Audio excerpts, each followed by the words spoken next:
Hello and welcome to RIVE, Reflections in Veterinary Education. I'm excited to turn it over to Eric because we're going to do a topic of his choosing this month. So Eric, take it away.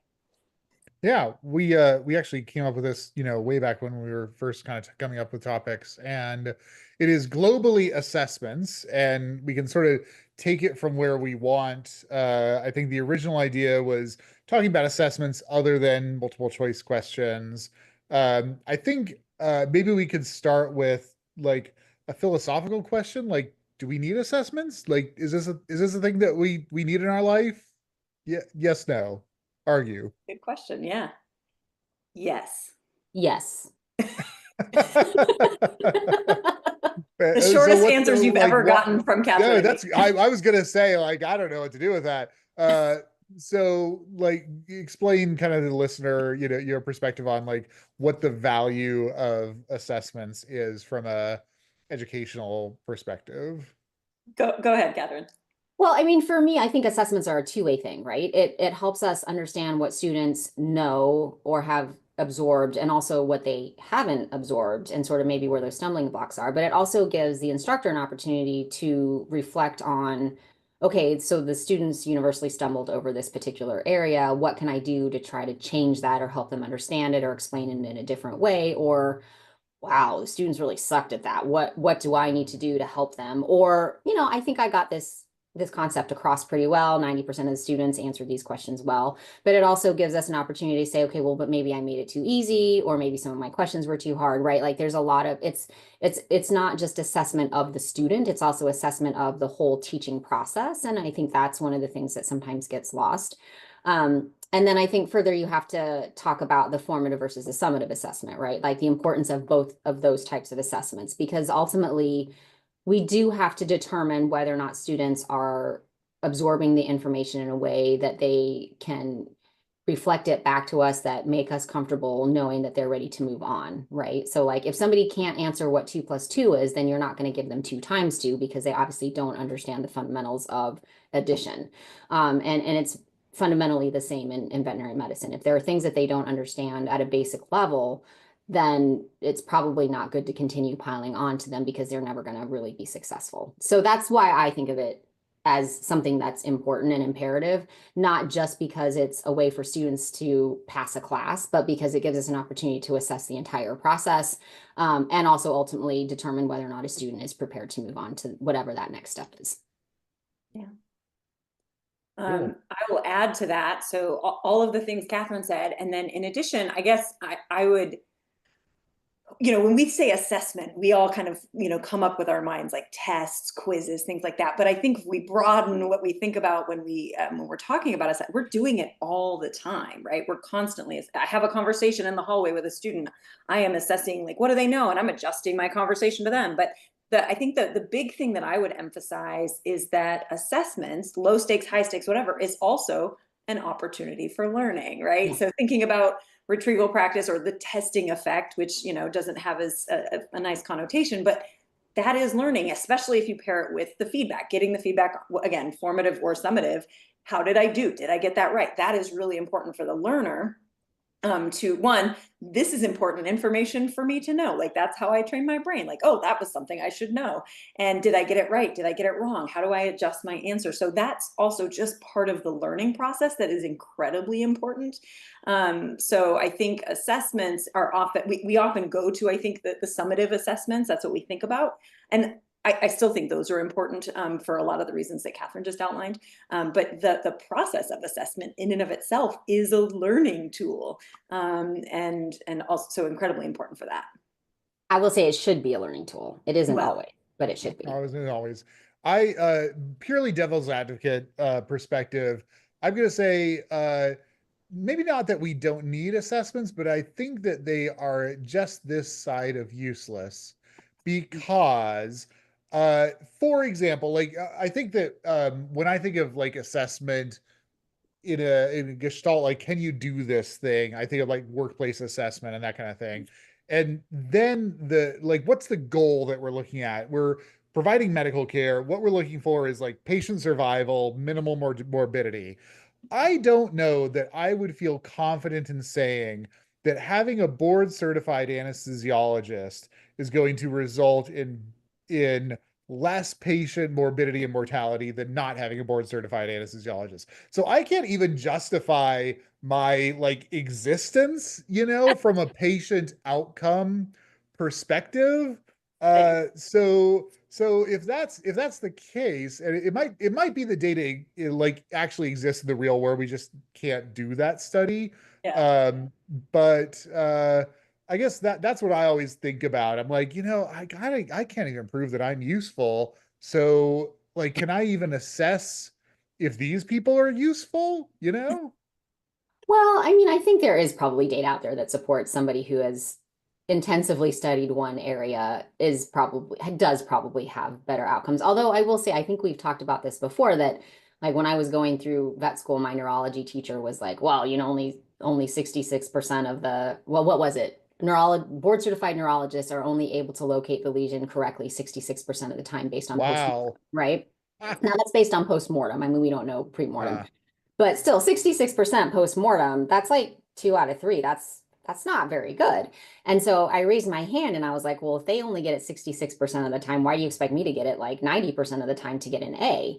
Right. And he just was like, well, because we expect you to be better. And I'm like, yeah, but that's arbitrary because I could be 67% of the time and be better than, that. And so I can see your point. I suspect, and this is a conversation I've had with a couple of people who are residency trained, but they're not board certified. They haven't passed the final exam to become board certified. And we've had this conversation because it's like, what does taking a final multiple choice exam really do? I mean, you've put in the work, you've logged the cases, you have learned the skills, you've demonstrated, you've successfully completed your residency, right? By all rights, or you wouldn't be sitting for this exam. What does being able to answer a 2 hour or 3 hour or 4 hour, however many hour questions, hundreds of questions about this that oftentimes digs into the esoteric, like really ridiculous things that nobody ever really needs to know, how does that prove that you're an expert? Right? Like, how does it proves that you're really good at taking an exam and studying for a long time, but it doesn't necessarily prove that you're a good clinician. It doesn't prove that you're good at what you do. It doesn't prove that you're good at client communication. It doesn't prove that you have better morbidity or mortality results. It just proves that you can take an exam. What proves that you can do all those other things is how successful you were during your residency. So I think in that regard, there is probably an argument for saying maybe it's not necessary. Maybe that we need to have people who are mentoring and teaching these individuals in that situation be a little bit more like understand assessment a little bit more and be a little bit more intense and intentional about how they sort of shape those individuals going through residency. From a veterinary school perspective, I think for like students who are coming into veterinary school that don't have that level at all of expertise, I think there's a level of sort of standard setting that has to happen so that we can figure out who's going to really struggle and maybe who's not going to struggle and really kind of figure out ways to maybe support those individuals that probably either don't have the tools or there's just something kind of missing there that they're not able to kind of quite get it as quickly. And so I think assessment can also be used in that way too, right? To kind of help figure out who's going to really be successful no matter what versus who might need a little extra help versus who maybe shouldn't be there anymore. So I do think there's value in that. So I guess that was a very long-winded way of saying that it may be based on context of what's expected. Fair. All right, I'm going to devil's advocate your devil's advocate, Eric.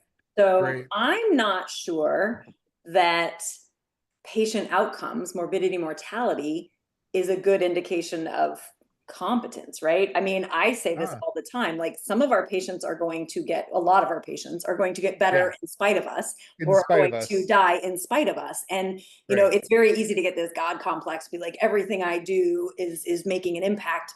And that's a dangerous way to think about it. And I like to say, like, it's both humbling and freeing to recognize that, like, hey, like we see people all the time treating patients against the current knowledge base, right? Like we have evidence that says you shouldn't treat, acute diarrhea with antibiotics. Is that really commonly done? Yes. Do most animals get better? Yes. Whether you give them antibiotics or not, like So the fact that the animal got better doesn't mean you did everything right. And the fact that the animal didn't get better doesn't mean you did everything wrong based on our current knowledge, right? So I'm not even sure that's the right metric to use.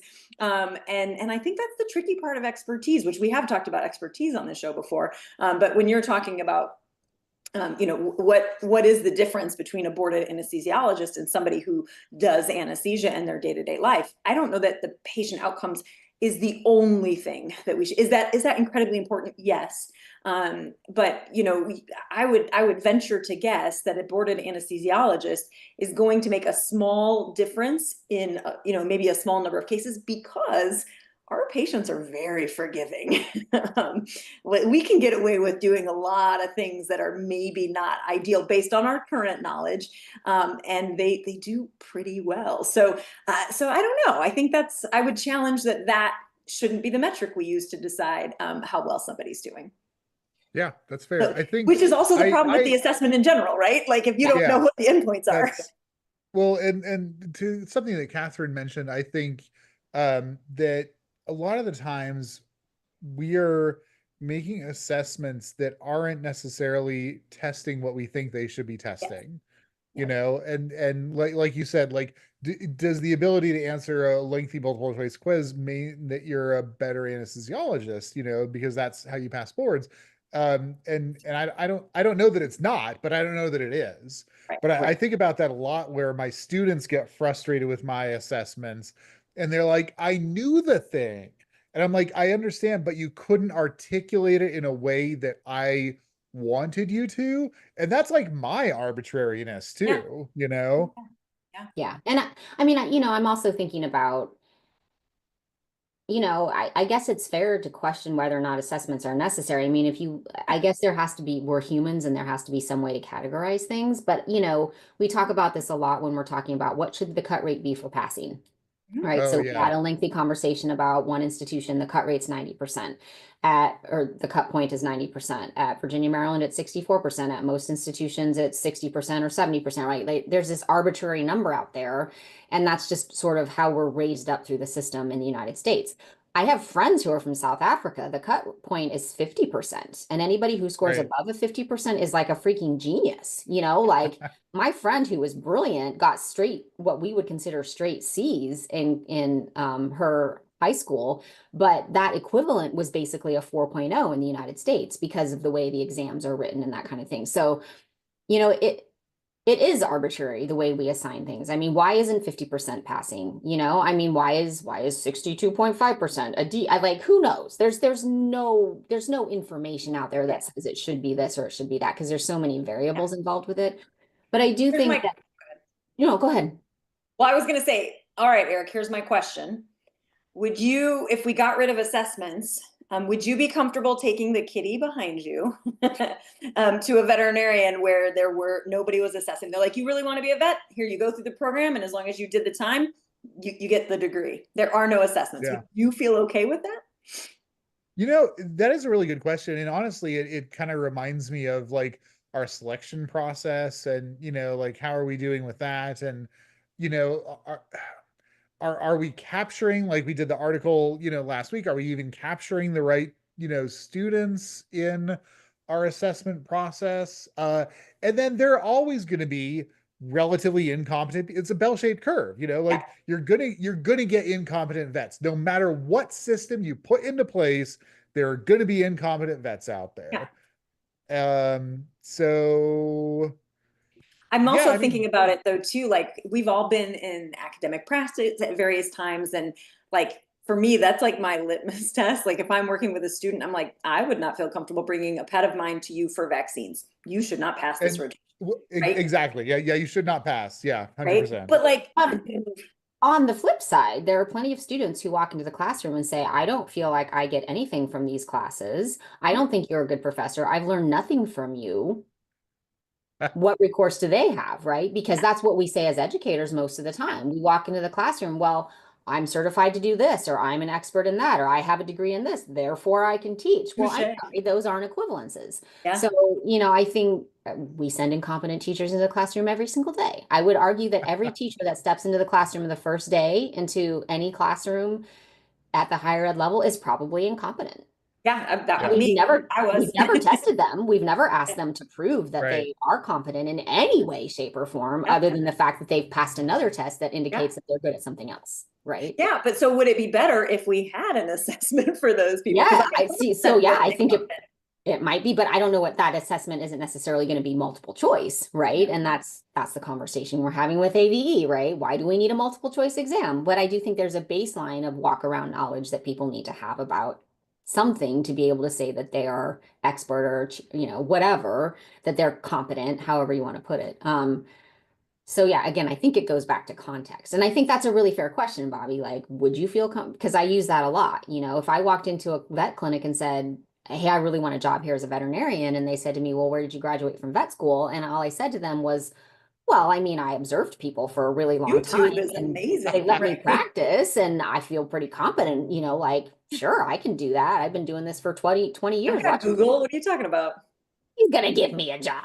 But that's Yeah, even if like it was the regulation, if the government was out of it, you Right. didn't need licensure. Like, I not don't know how good I'd feel about it.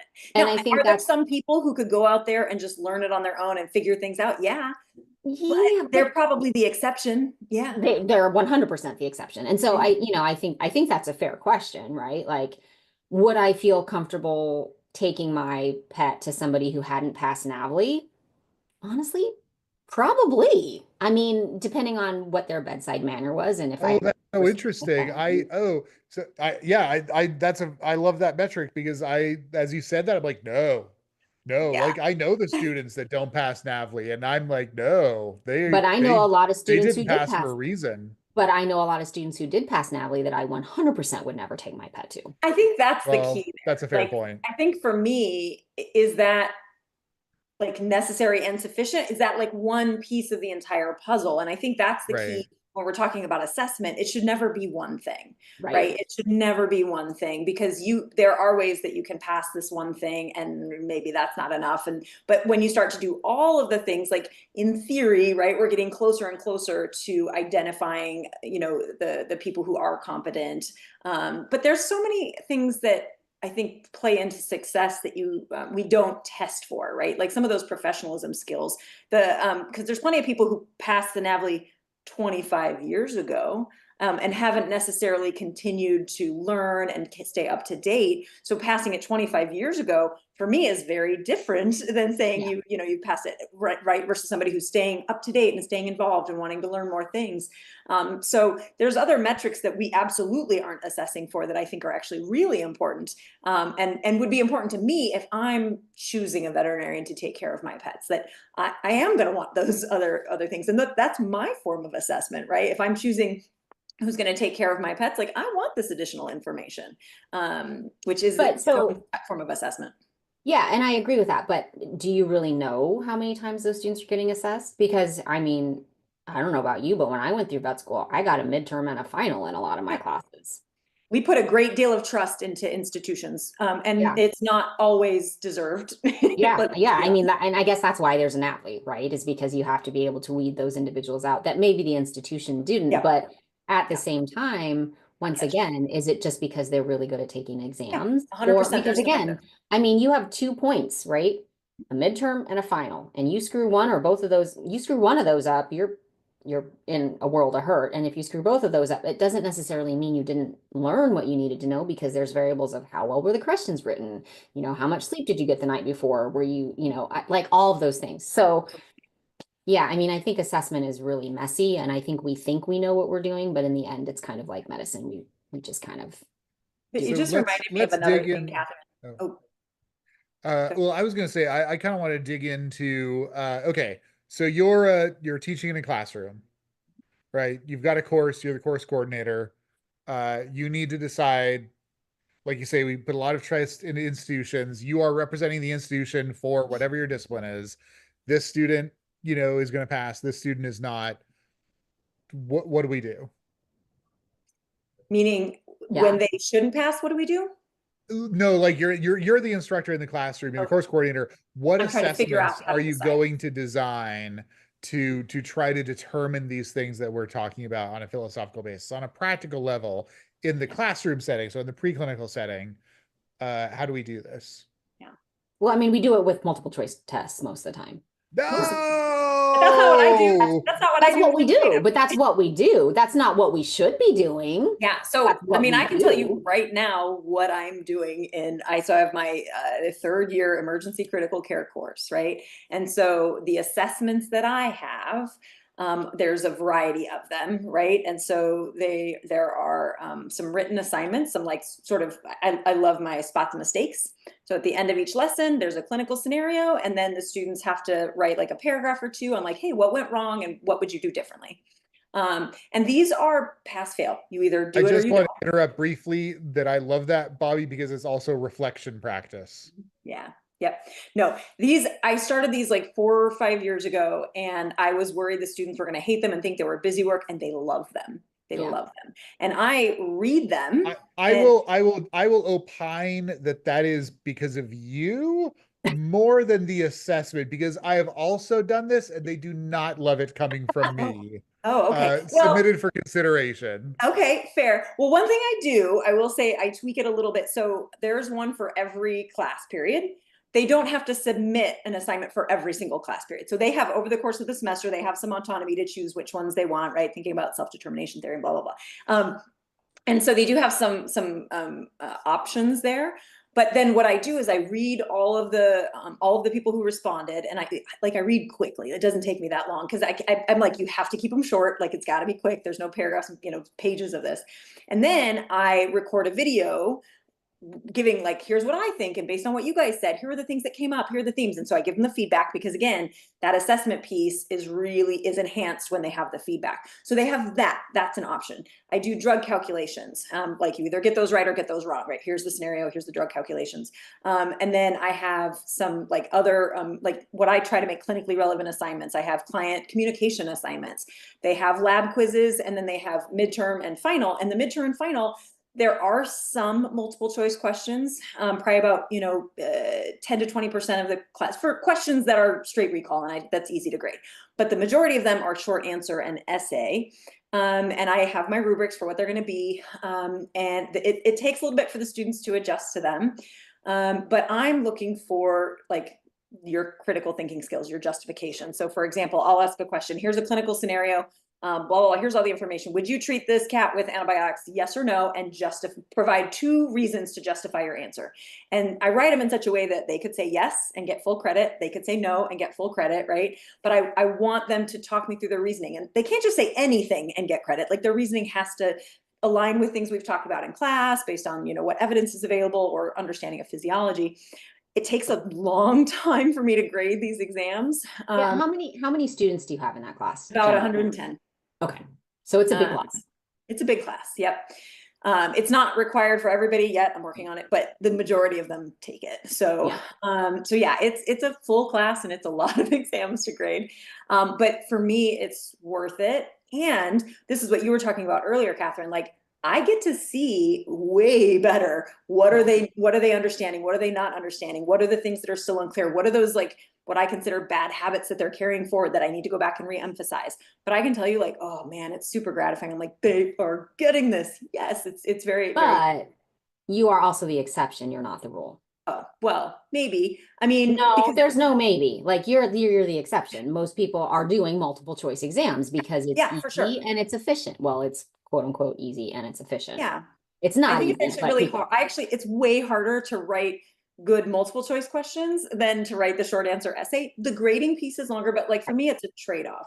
And that's what I used to tell people, right? Either pay now or pay later. If you're going to do multiple choice, then you have to pay now, because you have to put the effort in, you have to put the time in to make them good. Most people don't do that. Yeah, or you pay later, you do the short answer, you do the essay, and it's a little bit easier to put those questions together. Takes you a lot longer to grade them. So, it's one of those situations, but not everybody puts them, sometimes people pay not now or not later. Right? Well, I think most people don't. And I don't want to say that because I think most people want to be crappy teachers. I think most people don't know how to be good teachers. And then there are so many other demands on their time often that they bumble through teaching because they have to, and then everything else sort of takes priority. And assessments that are multiple choice are efficient. That, I mean, ultimately, that's what Yeah. it comes down to. They're efficient. They aren't necessarily best. They aren't necessarily testing what you want to test or giving you the information you need, other than this person is really good at test taking and this person is not. But they're efficient, especially when you're talking about 100, 150, 200 students. Well, and I mean, this is how I've organized my courses and my exams, and but there's still problems with that. Like, this is Oh, me, sure. right? Like, I'm writing this, and like, there's flaws for sure, and I try to have rubrics that are, like, here's what it's going to be, and it's still hard to like stick exactly to that because Yeah. nobody ever answers exactly the way you think you're going to, and as soon as I think I have it figured out, somebody comes up with something else. Right. But it's also still like, this is me and what I think is appropriate. Somebody else might not necessarily. It would be enhanced if I got a team of people, right, to come together and look at the rubric, and I have yet to kind of go down that path. But the main reason I do this is for what I said at the beginning. I want the exam taking process to be a learning opportunity. I want there to be retrieval practice. I want them thinking about this. I want them questioning things. I want them processing, because I think that's more important than that they get the answer right or that they say what I want them to say. This is another study session for them. And I tell them that because, this is why I don't do open note, open book, because like, this is how you train your brain. Like, these are things that I think are important. And so for me, that's probably the most important reason. Is this the best assessment method? I don't know if it's the best assessment method, but I think it's a really good learning opportunity. Yeah, I agree with you, Catherine, that I think the vast majority of people do multiple choice. I stumbled naively onto doing essay exams a decade ago or more. I don't know. Yeah, early on in my career, I'm like, this is dumb. Like, how we're doing things is dumb. Like, I'm just gonna do essay exams from here on out, and I would. And it was always around the same time we were performing in a big dance thing. And so, we had one number for the dance thing. We got to be there for the whole 3-hour show, but I would just be grading essays the whole time, that whole week. And I was like, yeah, this is time consuming, but it felt like the right thing to do. And I guess, for people who do multiple choice questions, I wonder if they feel like it's the right thing to do, or if they're like, well, I know there's a problem, but and I don't know, that but justification does sort of bother me. Well, Well, I I really think like that you said that. It feels like the right thing to do. I think that's why I do what I do, because this to me, with what I have, this feels like the right thing, the better thing to do. Go ahead, Catherine. Well, I mean, I was just going to say, I think that is right there a justification for why everybody who comes into a classroom should have some basic knowledge and understanding of educational philosophy and theory, right? Because that might make them ponder that question a little bit further and question whether or not what they're actually doing is because that's what they've been taught to do and what has been modeled, or if it's because it's actually the right thing to do. And so, I mean, I will tell you that when I was teaching public health, I did not do multiple choice tests. I did little pop quizzes here and there that were multiple choice that were basically just recall to make sure that they had done the reading, because during the class time, we were doing something that was going to make them apply the information that they had gleaned from that particular chapter or whatever we were reading that week. And so my assessments were pop quizzes, short answer and essay, if they were like a midterm and a final, because we were required to do a midterm and a final, which is the stupidest thing in the world. But then they were doing like presentations in groups. They were having to do research papers. They were having to do critical analysis of books that I had, them choose a list from a list of. They were doing public service announcements. And so they had a rubric for, you can tell a lot about how somebody puts a public service announcement together, right? Like, are they putting the right information in it? Are they saying the right things? Are they using the language the way they should? Are they audience appropriate? Like, do they know how to talk to an audience of scientists versus an audience of lay people? So there are different ways that you can assess, and you can allow them to be creative and encourage them to be creative. I mean, we did sort of like spur of the moment debates about topics within class. We had group conversation. Like, there were all kinds of ways that I was assessing these students on a regular basis. And guess what? They all showed up to class every single week because they knew if they weren't there, they were going to miss out on something, A, and B, they weren't going to have as much fun. Like, class was fun. And I think we forget that class should still be fun, but I mean, the biggest class I ever had was 48 students. It's a little bit harder to do that with 120 students, and I recognize that, but there are ways you can still do it. You can still do it. You just have to be willing to put the work in. And I think that our system is a little bit problematic, but I also think the way that we've been raised within that system. And I'm very much like you, Bobby. The way I taught initially, I mean, I had a master's degree in education, but it's really more K-12. And I kind of took that and applied it to the adult classroom because I was just like, well, I mean, I like getting stickers and candy and having fun. Why wouldn't anybody else, right? And then when I finished my PhD, I was like, oh, now I know that what I was doing, not only did it feel right, but it is right. And I have the science to support that what I do is right. And I think that's where that value comes from, right? So I think we also have a very limited view of what assessment is, because I think if you ask most people that question, they're going to say, oh, it's multiple choice exams. And it's like, there's so much more involved, right? Yeah. Eric, I want to dig in a little bit more because you're saying you're doing these like reflective assignments and the students aren't liking it. And I'm curious like what your experience has been, because I was expecting them to not like this and I've not gotten that response. So I'm curious what your experience is. It wasn't universal by any means, but there were a non-zero number that were like, this is busy work. And that was even after I explained the underlying philosophical construct and the cognitive science evidence and like these kinds of things, that they were just like, no, I want to sit here and have you lecture at me and Right. take a multiple choice exam at the end. And don't give me any of this other nonsense where I'm supposed to learn, like that was absolutely the vibe I got. If it makes you feel any better, I had students say that to me too. Like they were like, It well, this does. would be a Thank better you. class if you used PowerPoint presentations and gave us multiple choice exams. And I'm like, Yeah. okay, no, right? Yep. Like, I mean, I Yeah. think they've been trained to do that. They've been trained to sit and they've been trained to get PowerPoint exams, or PowerPoint presentations. I had multiple people ask me like, what do you mean you don't use PowerPoint presentations? I'm like, I don't use PowerPoint presentations. I don't know how that's difficult for you. And they're like, but aren't the students upset? I'm like, no, because they get to do things and learn things in class in a way that allows them to be creative and engaged. So they don't have to sit there and stare at a PowerPoint presentation for 50 minutes or 3 hours or whatever. I mean, I had the benefit of teaching for a 3 hour block most of the time, which is also really helpful. But yeah, I mean, I think we do have to untrain them. I mean, I think I've told you all before, the first 3 weeks or 4 weeks or so of the semester, the students were like, what the hell is going on in here? And what kind of craziness is this? And then they got into it and they're like, oh, this isn't okay. This isn't so bad. Oh, this is better, right? So we do have to untrain them, I think.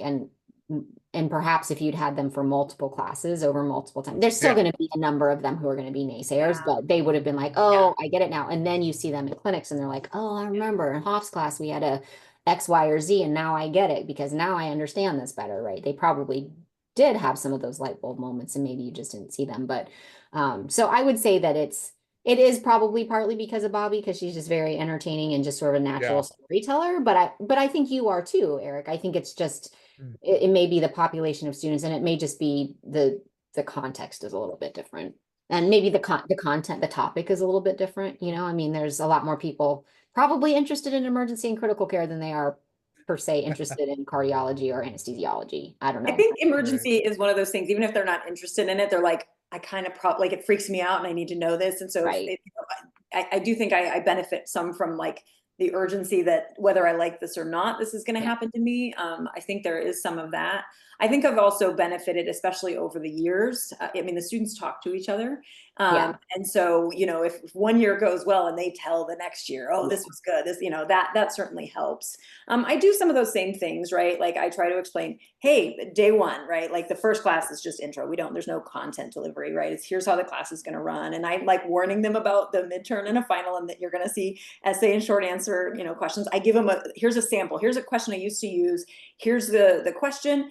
Here's some sample like good this is an excellent answer. This is like full credit. This is an answer that also gets full credit is probably too much. Like you didn't need to write this much, but you get full credit. Here's an answer that's not full credit, and I give them that and I show them like, here's how you can give two very different answers and get full credit. And then I talk about the spot the mistakes being this is practice for the exam. Like what these types of things are exactly what I'm going to do on the exam. And but I've added that over the years, and so I do think there's part of that, and then the part of the fact that they don't have to do every single one of them. I don't know if you have that. You give them that Yeah, much. I'm all about autonomy. Yeah. Yeah. Yeah. Okay. I don't know. So I don't know. One of the other things that I don't know if either of you have done this, but when I was going through my Nature of Science course, it was basically a philosophy of science class, which pretty much blew my brain. But my professor did these things called POMs. They were basically points of most significance. And so at the end of each day, you had 30 words. You had 30 words to describe and summarize what the point of most significance was from that 3-hour section. Ooh, And it was like of, the, and counted. So you literally had 30 words, and he wasn't looking at proper grammar or anything like that. He just wanted you to distill it down to 30 words. And that was really hard for me because, as you know, I'm verbose and loquacious and I write a lot. And so I would write it out and I'm like, God, this is like 66 words. How am I going to cut it, down? But you get it down. And in the process of doing that, you really have to distill out what is really important. And so it's reflective, right?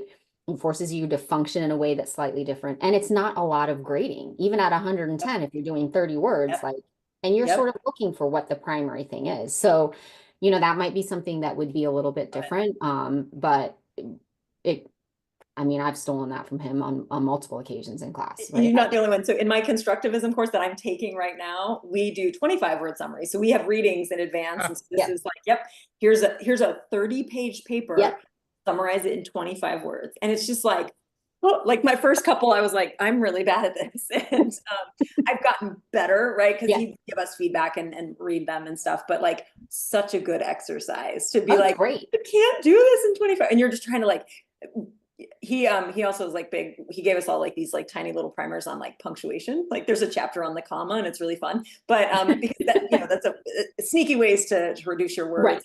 Right. Use proper use of a semicolon and blah, blah, blah. But anyway, yes, I think he does pay attention a little bit to the grammar, but he's pretty forgiving on that. But that is such a good challenge. And so different variations of that I think are really powerful, but super hard. Hard. I also Bobby, something you mentioned about one of the goals that you're wanting with an assessment is for them to learn from it.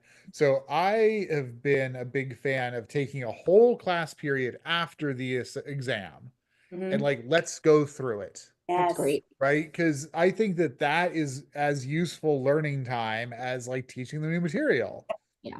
Because also my exams are cumulative. So it's like, you're going to need to know this. You can't just like take the exam and blow it off. It's a good idea. And I've done optional exam seemed like a good idea. I don't know. Some of the students probably checked out, but well, I end up doing optional exam reviews for that same reason, because I do want them to, I want to go through this and because the exam format is different than they're used to, I show them the rubric, like, here's the rubric, right? Now that you've taken the test. And so you can see, here's how you could have gotten, I have one in the midterm that I do where it's like, here's 3 different patients that are in your waiting room in the ER, and then triage them. Here's the triage exam. Here's the, TPR and the initial things. What order are you going to see them and why?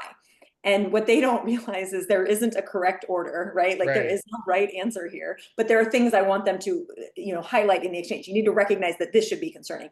And like, we're doing the exam review and they're like, what do you mean any, or like they argued with each other about it afterwards. And we're like, and I'm like, yes. That is exactly what I'm like. I'm sorry that it caused you some angst because you didn't know it was getting but the fact that you all were discussing it amongst yourselves, oh my God, that was amazing. And I'm telling them and they're kind of laughing like, all right. But I'm like, that's awesome that you guys were discussing it afterwards. They're talking about the exam. That's another opportunity for retrieval practice. I'm just like, this is amazing. Right. And so I think that's also an argument. So as the associate dean for professional programs, I oversaw academic affairs, and assessment was one of those areas that we had some purview over, not telling people how to do assessments, but sort of managing after the fact. And it was really interesting because students demanded exam reviews. Like we used ExamSoft, they had access. They demanded like scheduled time for an exam review. And then they got it and 30% of the students showed up. And it was generally the 30% who had done really well on the exams. And so, I think there are ways that you can do exam reviews. I think taking an entire class afterwards and giving them the opportunity to ask questions and have conversations about exam test questions is great, because one of the things, like I was just texting with a student the other day who has just taken an exam, and it's the pharmacy exam, right? She's taken the pharmacy exam. She's a good student. She's got an average of like 88, 89% up to this point, and she failed the first 2 times. And I'm like, well, if there's anything I can do to help, let me know. Probably not. But just, she's like, well, I don't know. That's the problem. I have no idea what I'm getting wrong. So I don't know what I'm supposed to study. That is not how an assessment is supposed to be, right? Like, this is a student who really wants to know what she's doing wrong so that she can get it right. She has no idea. She's literally just pointing in the dark and like, I guess I'll just study it all and see if it washes out, you know? And so I think if you are intentional about it and you provide that opportunity, even if only one student gets something out of it, it's the right thing to do. But there's too many people who are like, no, we can't do that. Like, we got this pushback all the time. We can't let these students review their questions. What if they take screenshots of them and then they share them with everybody else? And this, and I'm like, who cares? Like, who Right. cares? Right? Like, there's a Right bank questions. of like 10,000 questions. If you're using That's the the other same cool part about question, having essay and short answer. Even if Right? they Right. know the question, still you got to answer it in the time. So I don't. exactly. And honestly, you got 10,000 questions there. If you're using the same damn questions every year, then there's a bigger problem here. And so I think that's part of it too. So I was told that before, like before you came to Virginia, Maryland, Catherine, I was told, hey, you're having these exam like you're hosting exam reviews, and we don't want you to do that, because not that it's not a good thing, but you're setting a precedent, and now the students are. And I'm like, I'm gonna What? keep doing it. What? yeah, That's bonkers, Bobby. Yeah. don't make me look bad, basically. Don't make me look, don't make me The do other something faculty right. are going to be expected to do this as Yeah. well, and I'm like, and they should. Yeah, that's because, right, that, what do you think you're getting paid for? So I mean, Ugh. I completely disregarded that instruction. Obviously, which is fine. I'm Yeah. just like, but I was flabbergasted when I was told this, and I was like, are you serious right now? But I So mean, if what you think of, are what I what are was sorry to steer Get us us on to back. like another topic. So what are some assessment methods in the classroom specifically? Because like workplace and clinic assessment, OSCEs, like we can go for forever on that. In the classroom, what are some assessments that you guys like, that you think like do the job that we want them to do?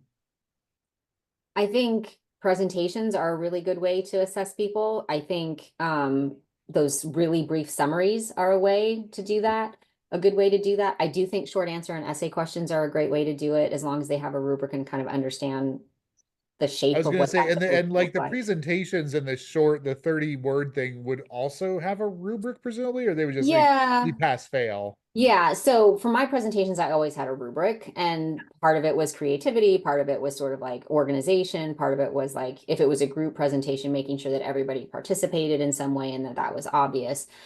So yeah, there should be a rubric for the presentation. The POMs, I don't remember. I have used those, but my professor didn't necessarily have a rubric other than like you had to get out the point of most significance, right? And you had to do it in 30 words, and so that was the rubric.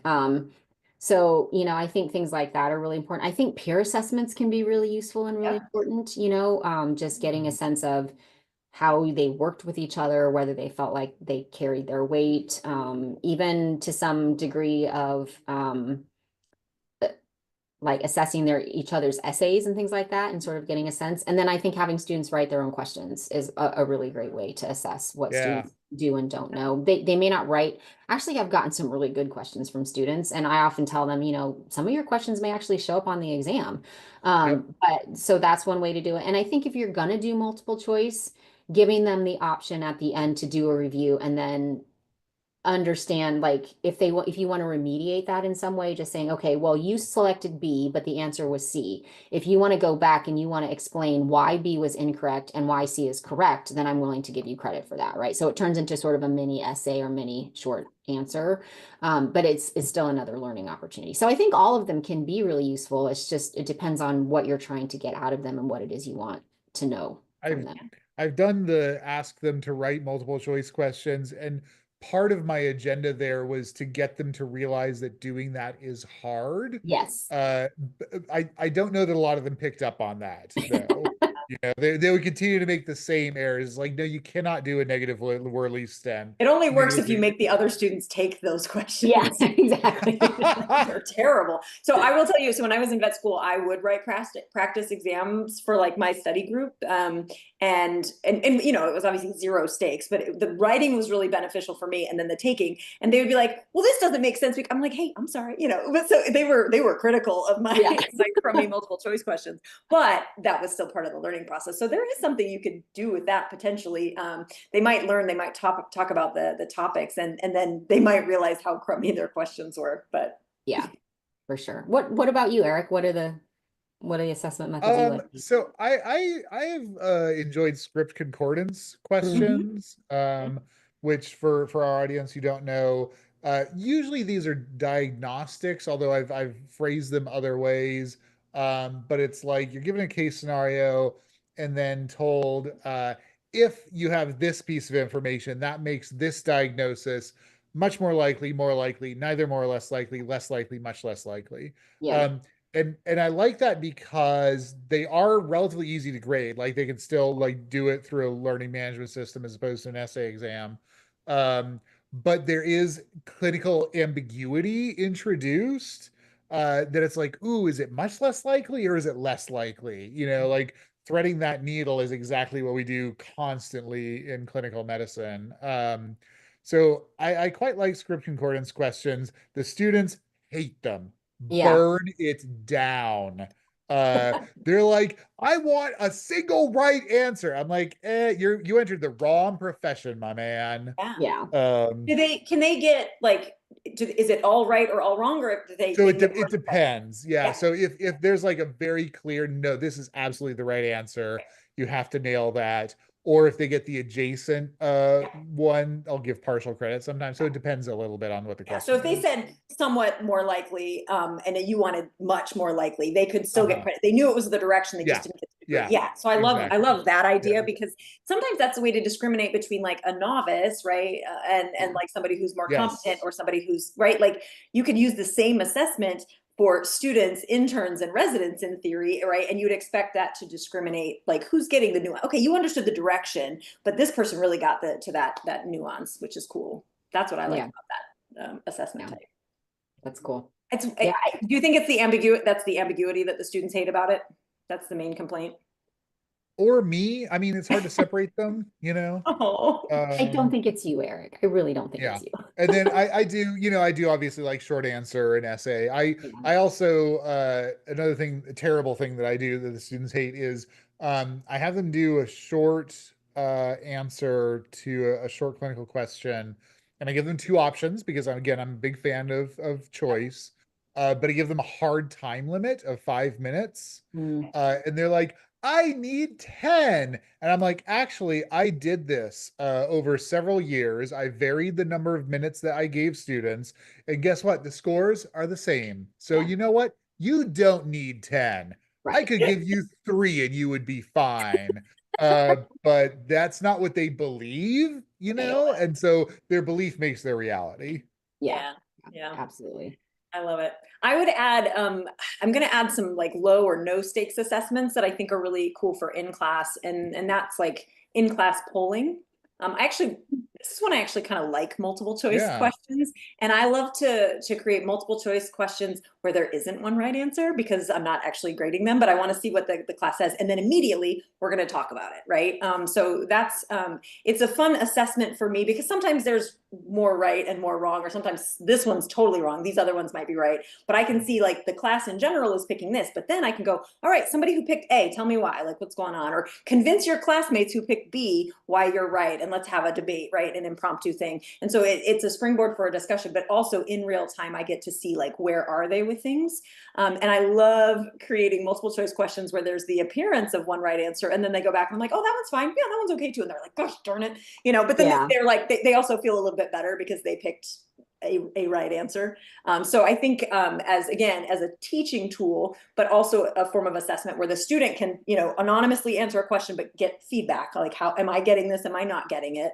And then I can see in aggregate, like, is the class getting it or not? So I think that's also a nice form of in-class low stakes or no stakes assessments, which I think are Yeah. fun. And you know, something that just came into my mind, Bobby, is like that's what I do on clinics. So like I had Mhm. rounds with them. I Yep. was like, like, what are some indications for treating bradycardia?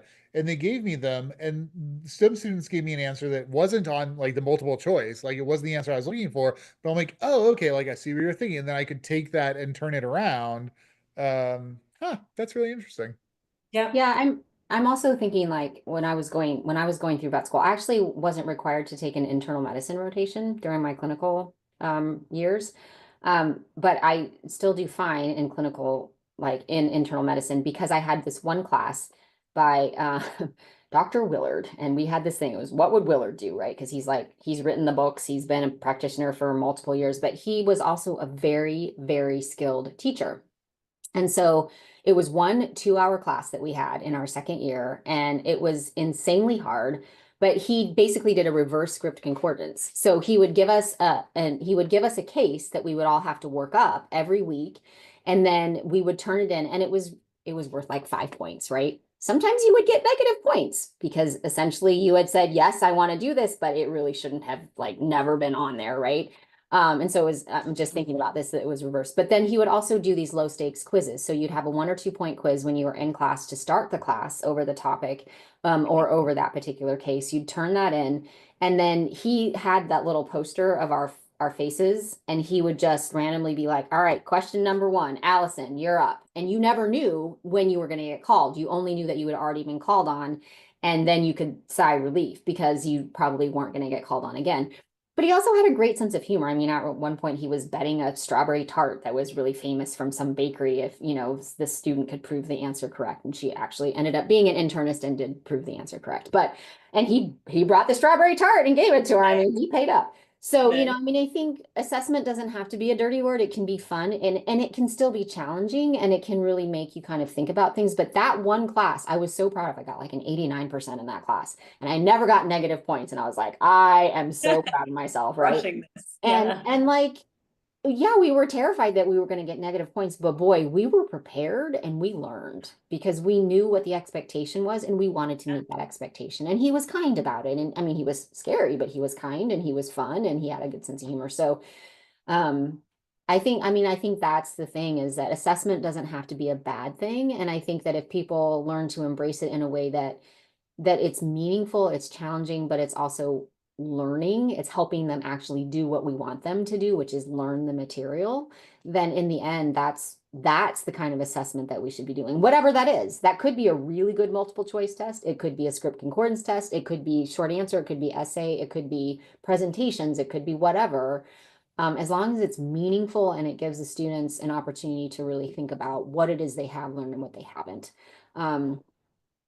And I actually, this is really funny. So when I was in public health, I used to call exam day celebrations of knowledge, because I was like, it's not a bad thing, right? Exam's a 4-letter word, but we're going to celebrate the knowledge that you have today. So one of my former MPH students, who's now teaching as a doctoral student, sent me a picture of his presentation. He's like, let's celebrate some knowledge. He's like, this is my nod to you. So I also Aw, think the way that we present it to our students is important too, right? Like, this isn't nice. meant to be like punitive. This isn't meant to be something that penalizes you. This is meant to be a celebration of what you've gone through and what you've acquired and learned. And yeah, you're not going to get it all right all the time. That means that you have room to grow, as we all do all the time, and that's okay too, right? So I think Yeah, we have to change the language around assessment too. I I think think that's that's a important really good too, to point. have a variety of assessments with a Yeah, variety of methods, but also a variety of stakes, right? Like some of them need to be low or no stakes where failing is encouraged. Like, I yeah, want to push you out of your comfort zone, and like nothing bad is going to happen, so that you feel comfortable trying, right? Getting yourself out there. And then having some where maybe there are some stakes involved, like, yes, like, because, that's also can be motivating for students to make sure like that, yes, you're preparing, like you were talking about, Catherine, like there, and the stakes don't even have to be a grade. It can just be like public humiliation. Right. Yeah, but I think that variety, right? So that they have opportunities to fail, and that's part of the learning process, and then also opportunities to demonstrate what they know and celebrate what they know. So I think for me, the answer is there isn't one right assessment, but there can be a series or a group of assessments that, when put together, are better than they can better than the whole is, or whatever the individual, whatever, you know what I'm trying to say. yeah. They're Some is greater, yeah, it's collectively greater are than the better. sum of the parts. Thank you. Yeah, that. But I think thinking about not just the types of assessment, but like what are the stakes for these assessments and how are they administered, when are they administered, I think is all really important too. Catherine, you mentioned presentations. Some other things that I've done in that regard are like making a brochure Yeah. that, you know, could be handed out in their practice, writing a blog post, Mhm. doing a podcast episode. Posters. I had, yeah, posters. I had a video, like like make a script of like talking to a client about collecting history, like all these kinds of things that are, you know, we think, oh, that's what we want them to be able to do, you know, when they Yeah. graduate. So just take that in the classroom. Yep. Yeah. Yeah. I actually I have had an a student- assignment. Go ahead, Catherine. I was just gonna say, I actually had a student because I gave them the leeway to be creative in a particular assignment. And she actually, this was when Twitter was actually sort of starting to become a thing. And she like did this whole tweet of like just a answer a question and response tweet, you know, when it used to be 40 characters or less. And it was Yeah. awesome. I was like, that's amazing, right? She's now a doctor of, what did she do? Something entomology. She's got a PhD Oh, in cool. yeah. So anyway, yeah, I think you can give students opportunities to be creative in class too. And a lot of times they would push back. They're like, what do you mean I have to be creative? I'm not creative. I'm like, yeah, but you really are. You really are if you think about it. They mean they were creating games and like anyway, we can make it fun and still have them learn a lot from it. I have an assignment in the internal medicine course where I talk about hyperbilirubinemia, essentially working that up. And so one of the assignment is like choose your audience. You can choose a 3rd grader or a 7th grader or a 12th grader, right? Like whatever, choose your audience. And then you're going to explain the physiology of bilirubin and then some of the disorders in language that audience can understand. Yeah. And they, like some of them write like a children's book. Like Yeah. it's ridiculous. Yeah. Like it's really, they get creative because they're like using analogies and things like that. So they get to pick their audience, right? And like you said, Eric, this is what you're going to do in real life. You're going to explain to a client in words they can understand, right? And and so you want to be able to translate this in a way that makes sense. And so, but they get creative and get into it, and they have some flexibility, right? They don't have to write a children's book, but most of them like illustrate. They have illustrations for this. Like it's Wow. that is not a requirement, but they do. Yeah.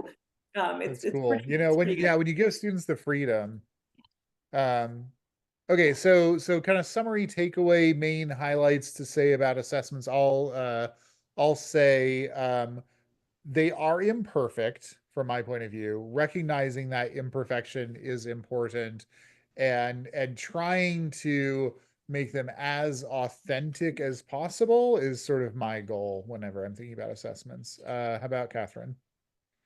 So yeah, I think they're important. I think they are imperfect. But I think that we need to think about them differently than we've been trained to think about them to really make them meaningful. And lastly, that we can make them challenging and still really make them fun. And I think it's important to do that for our students. Cool. I don't know Bobby? that I have much to add to what you all said, other than all of those things, but they can be a lot of work to do well, but it doesn't have to be overwhelming. Like I think you can do good quality assessments and put some time into it and get like pretty efficient at doing them well. So yeah, I've with practice, I think you can get better. So all the things you said as well, though. Yeah. Thanks. Do you want to wrap This us was up, a Bobby? great topic, Eric. Yeah, it was great. Great. And I mean, there's so much more that we didn't get into. Like we can cover so much more with assessments, but Yes. I appreciate you indulging my like I want to talk about this specific thing. So No, I love it. And now I'm like, oh, I have other ideas. Maybe I need to introduce like the 25, 30 word stuff. Like I'm like already thinking about other things I can do. So I love having these types of discussions. So thanks for this. Thanks, Cool. Eric. Thanks.